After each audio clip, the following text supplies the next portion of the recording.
Hello students, class 10 chapter 1 exercise 1.2 introduction में हमारे पास है फंडामेंटल थ्योरम।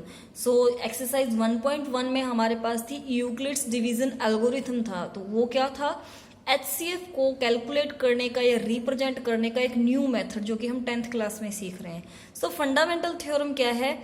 फंडामेंटल थ्योरम जो है वो एक तरीके से ये कहती है कि आप किसी भी कंपोजिट नंबर को उसके प्राइम फैक्टर्स के प्रोडक्ट के रूप में लिख सकते हैं। तो उस कॉन्सेप्ट को हम एचसीएफ या एलसीएम प्राइम फैक्टराइजेशन मेथड के थ्रू कैलकुलेट करने में ये जो बेसिक है ये हमारा हेल्प करता है। इससे हम उसके बेसिक को समझ पाते हैं। सो क्या फंडामेंटल थ्योरम का कॉन्सेप्ट क्या है? Every composite number can be express, जितने भी कंपोजिट नंबर हैं उनको हम एक्सप्रेस कर सकते हैं as a product of primes, उसके प्राइम नंबर्स की प्रोडक्ट के रूप में रिप्रेजेंट कर सकते हैं। And this factorization is unique. ये जो फैक्टराइजेशन है ये क्या है? यूनिक है apart from the order in which the prime factors occur, सिवाय उसके कि प्राइम फैक्टर्स किस ऑर्डर में है। यानी कि अगर प्राइम फैक्टर्स आपके पास है कॉन्टिन्यूस ऑर्डर में 2, 3, 5, 7 इस तरीके से, या फिर वो मैसअप है, मतलब कोई आगे है कोई पीछे, 3 आगे है 5 पीछे है 7 आगे है, तो ऑर्डर ब्रेक हो गया तो इट्स ओके। ऑर्डर ब्रेक होने पे उसके जो आंसर है उस पर कोई डिफरेंस नहीं आते हैं उस आंसर में। ठीक है, ये आपकी फंडामेंटल थ्योरम का जो मेन कॉन्सेप्ट है वो ये है। थ्योरम प्रूव करना नहीं आता है ये जनरली फंडामेंटल थ्योरम। तो अब आगे देखते हैं कि प्राइम फैक्टराइजेशन मेथड से जो हमें एलसीएम या एचसीएफ निकालना है तो उसमें कौन से कॉन्सेप्ट गिवन है। एक तो ये है फर्स्ट आपके पास फॉर एनी 2 पॉजिटिव इंटीजर्स। ये सिर्फ किसके लिए है? Only for 2 positive integers. 2 he number अगर आप ले रहे हैं और फिर उनका आप एचसीएफ या एलसीएम कैलकुलेट कर रहे हैं तब ये मेथड जो है आप अप्लाई कर सकते हैं। ये 3 नंबर्स का अगर आप निकालेंगे तो अप्लाई नहीं होगा, या 2 से ज्यादा, मतलब 2 के लिए ही है, 2 से कम का तो कोई मतलब ही नहीं है। एचसीएम एलसीएम के लिए 2 नंबर कंपलसरी होते हैं। फिर 2 से एक्स्ट्रा जो 3, 4, 5 है ग्रेटर देन 2 के लिए वैलिड नहीं है, only for 2।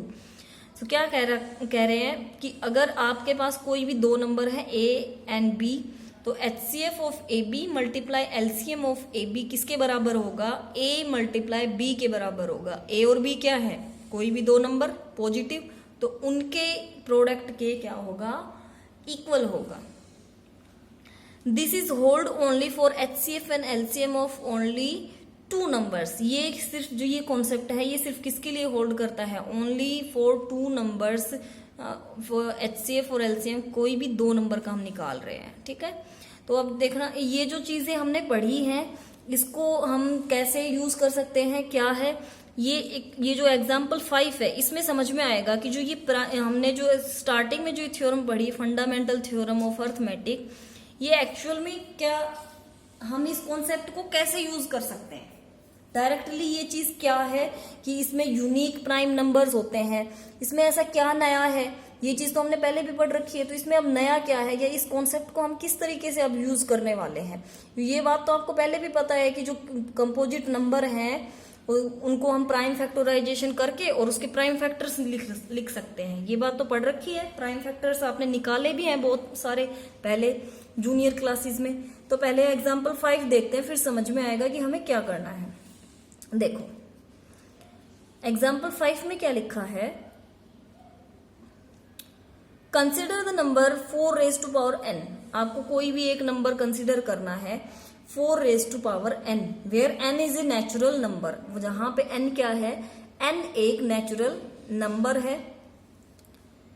Check whether it is there is any value of n। आपको चेक करना है कि क्या कोई n की ऐसी वैल्यू है for which 4 raise to power n ends with the digit 0, जिसके लिए 4 रेज टू पावर n जो है वो क्या हो जाए? उसकी जब आप कोई भी n की कोई भी वैल्यू रखें, जो भी वैल्यू है, कोई भी आपको चेक एनी वैल्यू, कोई भी वैल्यू आपको कैलकुलेट करनी है जिसको हम यहाँ पे अप्लाई करें, और जब 4 इस पे अप्लाई करेंगे तो 4 रेज टू पावर आएगा। तो उस 4 रेज टू पावर समथिंग जो भी पावर होगी उसको जब ओपन करेंगे तो जो हमारे पास आंसर आएगा उसके एंड पॉइंट जो है वो किससे होगा? कौन सा डिजिट होगा? 0 डिजिट होगा। यानी कि 1s प्लेस पे जो डिजिट आएगा, कौन से प्लेस पे? वंस पे, वंस, टेंस, 100, 1000 होते हैं ना ये प्लेसेस आपके, तो वंस प्लेस पे जो डिजिट आएगा वो क्या होगा, 0 होगा। तो अब यहाँ पे ये कॉन्सेप्ट यूज करेंगे कि भाई आपका नंबर जो है वो क्या है, 4 एक कंपोजिट नंबर है। अब इसके जो प्राइम फैक्टर्स है वो यूनिक हैं। तो 4 के प्राइम फैक्टर क्या है हमारे पास, 4 के प्राइम फैक्टर हैं, ये देखो 4 के प्राइम फैक्टर, 4 की पावर अगर आप 1 करते हो तो 4 आता है, और 4 के प्राइम फैक्टर्स क्या है, 2 × 2। तो 4 के जो प्राइम फैक्टर हैं वो अगर 2 × 2 है तो वो चेंज होने वाले नहीं है, वो यूनिक है, वो ही रहेंगे, 2 × 2 ही रहेंगे। अब अगर आप 4 की पावर इंक्रीज करते हो तो क्या आएगा, 4 की पावर इंक्रीज करने का मतलब ही क्या है कि आप 4 को बार बार मल्टीप्लाई करते जा रहे हो। 4 की पावर 2 का मतलब है आपने 4 को 4 से मल्टीप्लाई किया, है ना। एक तो आप इस तरीके से समझिए, ये मैंने आपके लिए पहले से करके रखा है, या तो आप 4 को लिख सकते हो 4⁻² मीन्स 16, और 16 के प्राइम फैक्टर निकालो तो भी क्या है आपके पास 2, 2, 2। और दूसरा हम ये भी तो कह सकते हैं कि 4 की पावर इंक्रीज करने का मतलब है कि उतने ही टाइम्स 4 को मल्टीप्लाई करना, इट मीन्स 4 × 4। 2 पावर लिख रहे हो तो 2 बार 2 टाइम्स मल्टीप्लाई करेंगे, 3 पावर कर रहे हो तो 3 टाइम्स मल्टीप्लाई करेंगे। अब बार बार अगर आप 4 को मल्टीप्लाई कर रहे हो, इट मीन्स क्या प्राइम फैक्टर्स चेंज हो गए 4 के, नहीं। तो इस 4 के प्राइम फैक्टर आप लिखोगे तो भी क्या आएगा आपके पास 2 × 2। इस 4 के प्राइम फैक्टर्स लिखोगे तो भी यूनिक है, वो तो चेंज नहीं होंगे, तो भी क्या रहेगा 2 × 2। इस 4 के लिखो तो भी क्या रहेगा आपके पास 2 × 2 आया। तो मतलब आपके जो प्राइम फैक्टर्स हैं वो चेंज नहीं हो रहे। तो ये कॉन्सेप्ट हमें कैसे पता चला, अब ये जो चीज है, ये जो दोनों मैंने करके दिखाए हैं और ये करके दिखाए, ये तो क्या है एग्जाम्पल।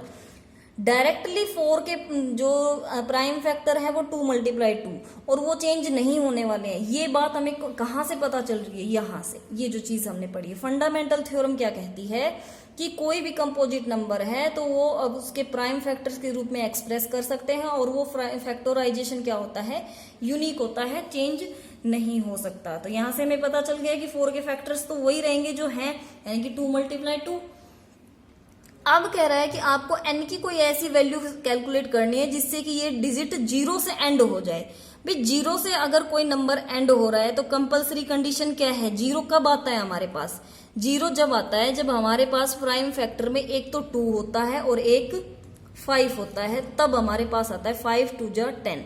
यानी कि अगर कोई भी नंबर, पहला आपका 0 वाला नंबर कौन सा है, 10, पहला नंबर कौन सा है 10, 10 के प्राइम फैक्टर क्या है 2 और 5। तो ये कंपलसरी कंडीशन हो गई कि अगर कोई भी डिजिट, कोई भी नंबर 0 डिजिट से एंड होता है तो उसके प्राइम फैक्टर्स में 2 और 5 का होना कंपलसरी है।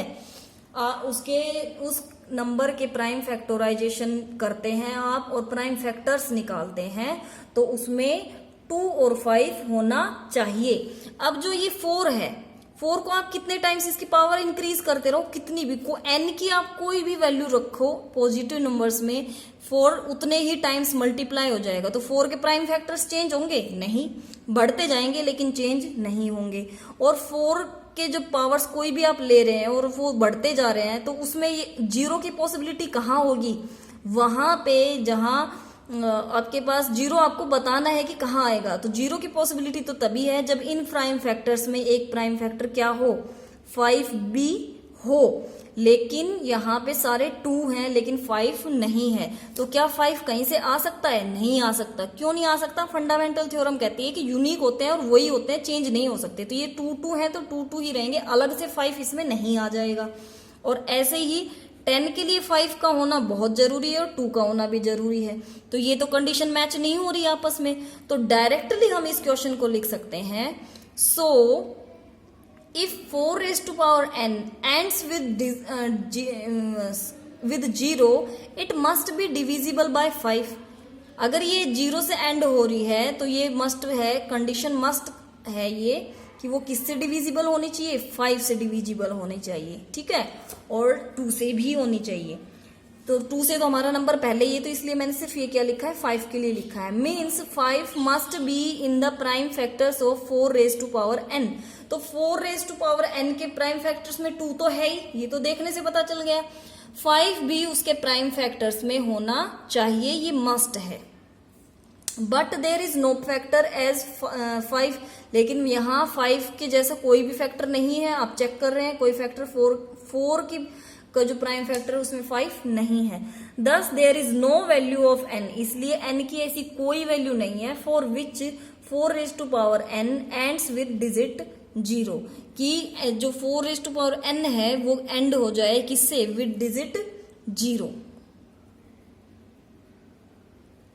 ऐसे 4 की कोई वैल्यू नहीं है जिससे ये किससे क्या हो, 4 रेज टू पावर n जो है उसके आप उसको सॉल्व करें और आंसर किस में आए, उसका वंस प्लेस पे क्या हो, 0 हो, ऐसा कोई नंबर नहीं है। तो ये जो हमने यहाँ का एग्जाम्पल 5 में जो ये यहाँ पे यूज किया है और डायरेक्टली बिना सॉल्व किए ये जो आंसर हम लिख रहे हैं, जो कॉन्सेप्ट लिख रहे हैं, यही हमारी ये किसके थ्रू लिख पाए हैं, हम फंडामेंटल थ्योरम के अकॉर्डिंग लिख पाए हैं, क्योंकि हमने सीखा है कि कोई भी नंबर है उसके जो प्राइम फैक्टर्स होते हैं वो यूनिक होते हैं।